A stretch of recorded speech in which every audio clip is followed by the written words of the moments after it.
Welcome to the Genius Factory. Enjoy the video. In this video, I will show you how to make delicious Betty Crocker sugar cookies. First, let's get our wet ingredients ready. You'll want to cream 1.5 cups of softened butter with 2 cups of sugar until the mixture is wonderfully light and fluffy. Then, gently beat in 4 large eggs, one at a time, making sure each is fully combined. Finish by stirring in 2 teaspoons of vanilla extract for that classic flavor.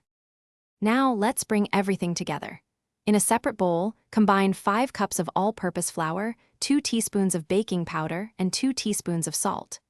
Gradually add this dry mixture to your wet ingredients, mixing just until everything is incorporated. Be careful not to overmix. Once combined, cover the dough and chill it in the refrigerator for at least 1 hour. This step is crucial for easy handling. With your dough nicely chilled, it's time for the fun part. First, preheat your oven to 400 degrees Fahrenheit. Lightly flour your work surface and roll out sections of the dough to an even thickness of about 1/4 inch. Then, grab your favorite cookie cutters and press out your desired shapes. Place these cutouts about 1 inch apart on an ungreased or parchment-lined cookie sheet. Now for the final step, baking.